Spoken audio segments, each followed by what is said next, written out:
Morning दोस्तों, मैं आशीष सोनी फिर आपके सामने आया हूँ। पिछले सेक्शन में हमने देखा था कि एमपी टेट के कुछ क्वेश्चंस जो मैथ्स से रिलेटेड थे और उनको कैसे हम सॉल्व कर सकते हैं शॉर्ट ट्रिक की सहायता से।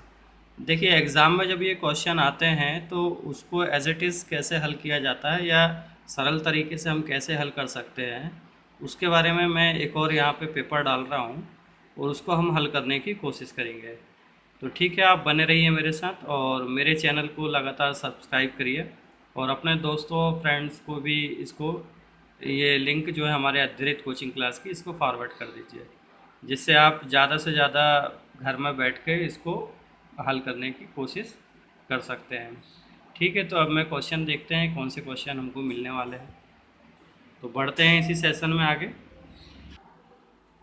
देखिए, पिछले सेशन में एक क्वेश्चन जो हम लोग कर रहे थे इसके पहले वाले पेपर में कि एक रेलगाड़ी जो है स्टेशन पी से 8:18 AM पर चलती है और स्टेशन क्यू में उसी दिन 10:28 PM पर पहुंच जाती है, तो उस पर लगने वाला कुल समय क्या होगा। तो इसको हमने सॉल्व किया था इस प्रकार से कि 8:18 AM पे ये चल रही है। यदि हम एएम से पीएम पर जाते हैं, यदि हम एएम से पीएम पर जाते हैं, जैसा कि प्रश्न में यहाँ पूछा है कि एएम पर थी और पीएम पर पहुँच रही है, तो एएम से पीएम पर जाते हैं तो हमारे 12 घंटे जो हैं वो बीत जाते हैं। ठीक है, तो 8:18 AM से 8:18 PM तक ये 12 घंटे टोटल हो गए। उसके बाद 8:18 के बाद 9:18 1 घंटा और हो गया और 10:18 दो दूसरा घंटा और हो गया, तो 12 और 2 ये टोटल यहाँ पे 14 घंटे हो गए हैं। ठीक है, अब 18 तक तो हम पहुँच गए, 10:18 तक 14 घंटे हो गए। अब 10 मिनट इसको और लगेंगे तो 28 हो जाएगा, तो इसका आंसर क्या आ जाएगा? 14 घंटे 10 मिनट। ये पिछला क्लास का हमारा क्वेश्चन था जिसको मैं दोहरा रहा हूँ। इसी से संबंधित हम लोग नेक्स्ट क्वेश्चन देख रहे हैं। ठीक है, तो अगला क्वेश्चन देखते हैं कौन सा है। अगला क्वेश्चन हमारे पास इसी प्रकार का ये आ रहा है कि एक रेलगाड़ी 6:14 AM पर चल रही है और अपने गंतव्य पर 13 घंटे और 48 मिनट बाद पहुंच रही है। ठीक है, यहाँ पर क्या दे दिया है, बीच में समय दे दिया है कि एक रेलगाड़ी जो है वो 6:14 AM पर चल रही है और 13 घंटे 48 मिनट बाद अपने गंतव्य पर पहुंच रही है, तो वह कितने बजे पहुंची। यहाँ पर 4 ऑप्शन आपको दिख रहे हैं, तो सॉल्व करें जल्दी से। इसको देखते हैं क्या आंसर आ रहा है आपका। देखिए, एएम से पीएम में बदलना है तो आपको 12 घंटे जोड़ देना है। ठीक है,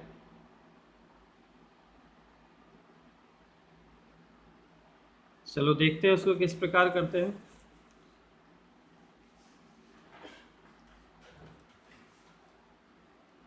यहाँ पर इस प्रश्न में दिया गया समय जो है वो कितने बजे चल रही है, 6:14 AM पर वह चल रही है। जैसे मैंने बताया था कि 6:14, अब 6:14 से इसमें क्या हो गया है, 13 घंटे और 48 मिनट हमको जोड़ना है। ठीक है, तो 13 घंटे में पहले हमने क्या कर दिया कि 12 घंटे को जोड़ दिया। ठीक है, 12 घंटे को जोड़ दिया तो ये क्या हो गया, ये हो गया 6:14 PM। ठीक है, इतना आपको समझ में आ गया, एएम से पीएम हो गया। अब 13 घंटे 48 मिनट में से 12 घंटे जुड़ चुके हैं, अब इसमें 1 घंटा और 48 मिनट हमको और जोड़ना है, तो प्लस कर दिया हमने 1 आवर और 48 मिनट।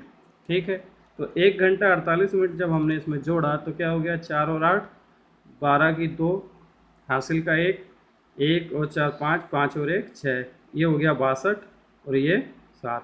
अब देखो, ये 7:62 ये हमारा आंसर तो आ रहा है, लेकिन 7:62 कभी होता है क्या? नहीं होता। नहीं होता, तो हमने को पता है कि 1 मिनट में यहाँ पर क्या होता है कि 1 घंटे में कितने मिनट होते हैं, 1 घंटे बराबर 60 मिनट। ठीक है, यदि हम ये 60 मिनट को निकाल दें तो वो 1 घंटा यहाँ पे हो जाएगा। तो यहाँ पर क्या करना है, अब हमको ये 7:62 जो दिया है इसमें से इसको हम ऐसा लिख सकते हैं, 7:60 प्लस 2। ठीक है, तो ये 60 जो है वो यहाँ पर प्लस हो जाएगा, ये 1 घंटा बन के यहाँ पर पूरा प्लस हो जाएगा। देखो, ये 1 घंटा यहाँ पर जुड़ रहा है, तो 60 ये इसमें जुड़ जाएगा तो कितना हो जाएगा, 8। तो ये क्या बन जाएगा आपका, 8 घंटे, और यहाँ पर 60 जुड़ गया है तो ये 2 बस बचेगा। 8:02 पर ये पहुंच जाएगी। तो 8:02 PM हमारा सही आंसर हो जाएगा, 8:02 शाम का। ठीक है, आया समझ में। यहाँ क्या करना है, 12 घंटे तो AM से PM बदल गए, फिर 1 घंटा 48 मिनट को जोड़ो तो हमें 7:62 आ गया। अब 62 में जो 60 सेकंड है, 60 मिनट जो है, इसको अगर हम इसमें जोड़ देंगे तो ये 1 घंटा हो जाएगा। तो 7 का क्या हो गया 8, तो बच गया 2 यहाँ पर आ गया। तो ये 8:02 यहाँ पर दिखाई देगा। ठीक है, क्लियर है। चलिए अगला सवाल देखते हैं हम। देखिए यहाँ पर एक परिमेय संख्या वाला क्वेश्चन आ रहा है। ये भिन्न और परिमेय संख्या, ठीक है, यह फ्रैक्शन से संबंधित है और संख्या पद्धति में इसको हम देख सकते हैं। ठीक है, तो यहाँ क्वेश्चन है, दो परिमेय संख्या जिनका योग -4/5 है, यदि एक संख्या -7/20 हो तो दूसरी क्या होगी। तो 4 ऑप्शन यहाँ दिए हैं, -8/20, 5/6, -9/20 और 3/7। तो करिए इसमें क्या करना है क्वेश्चन में। देखें प्रश्न को फिर से पढ़ें। यहाँ पर टोटल योग दिया हुआ है, योग दिया हुआ है और एक संख्या दी है, यानी कि पहली संख्या दी गई है। कौन सी संख्या दी गई है, पहली संख्या दी है, दूसरी हमको निकालना है। ठीक है, तो सीधी सी बात है, क्या हो रहा है भाई, यहाँ पर योग दिया हुआ हमको। ठीक है, दो संख्याओं का योग दिया है, तीसरी हमको निकालना है, दूसरी। तो पहली संख्या प्लस दूसरी संख्या बराबर क्या है, योग है। ये हमको ऐसा दिया हुआ है। पहली संख्या हमको पता है कौन सी है, -7/20, प्लस दूसरी संख्या हमको नहीं मालूम तो छोड़ दिए हैं। योग कितना दिया है, -4/5। ये पक्षांतर होगा, यहाँ से यहाँ ये चला गया, तो दूसरी संख्या बराबर क्या हो गया, दूसरी संख्या बराबर -4/5। अब ये माइनस का 7/20 था, ये वहाँ जाकर क्या हो जाएगा, प्लस का 7/20 हो जाएगा। एलसीएम निकालना है हम, एलसीएम कितना आ गया इसका, 5 और 20 का लघुत्तम समापवर्तक कितना होता है, 20।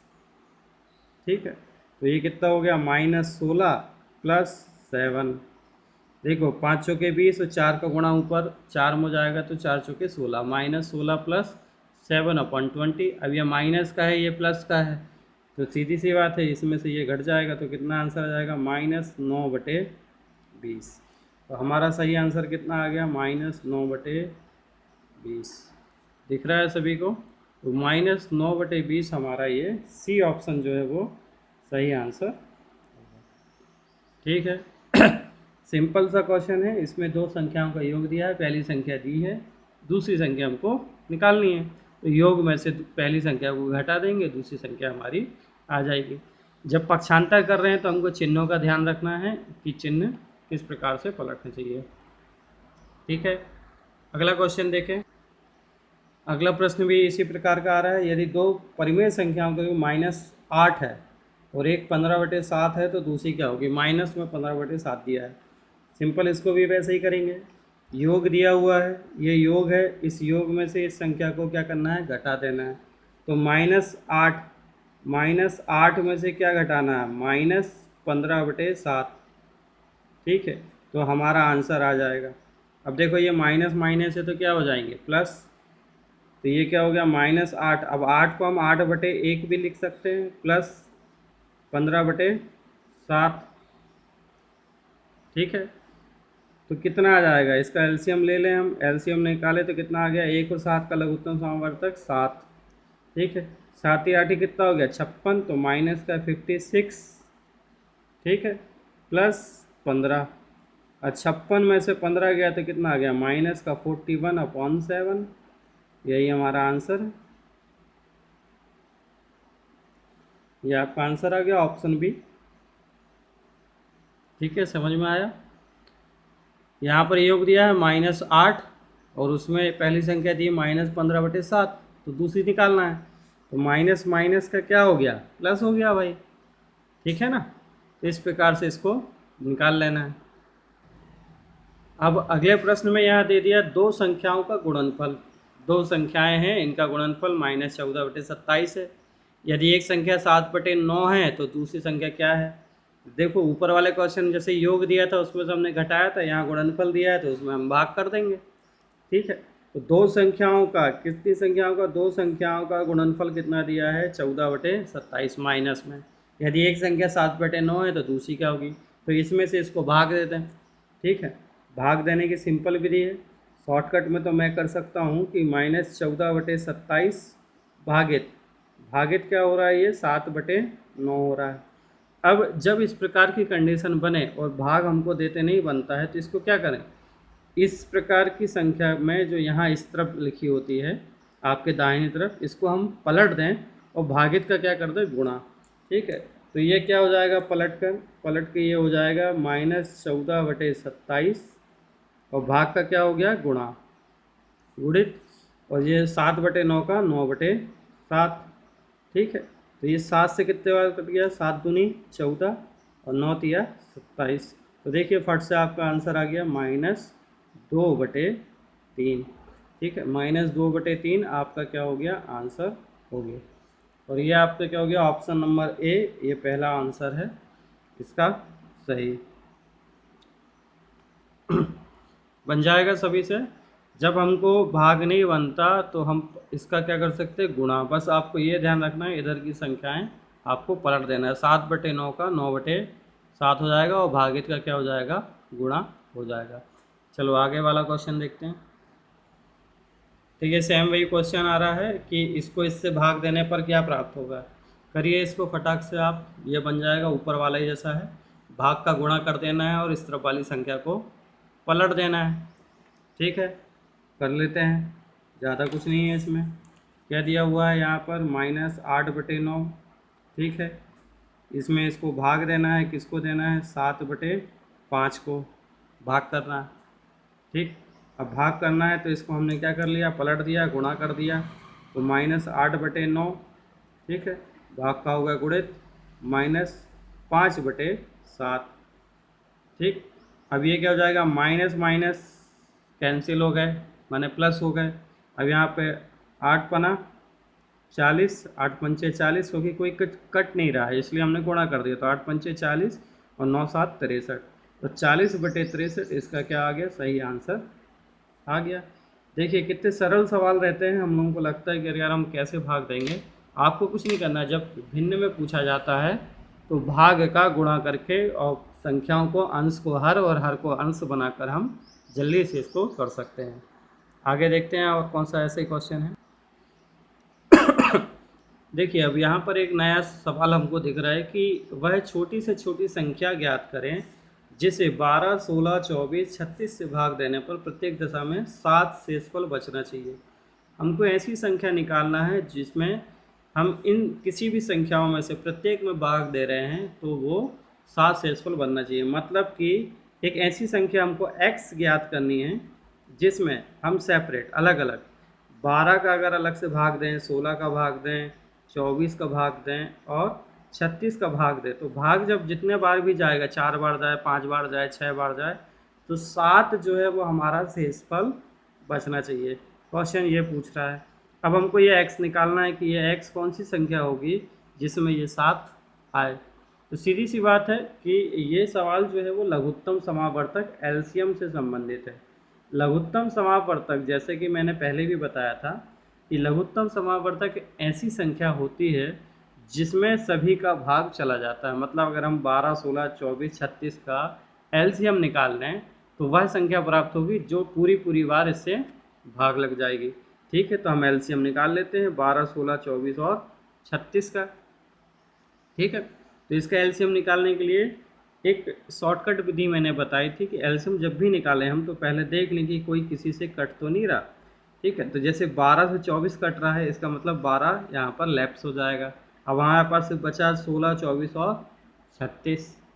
ठीक है, तो इस 36 के पहाड़े में ऐसी एक संख्या होगी जो 24 से भी भाग लग रही होगी और 16 से भी।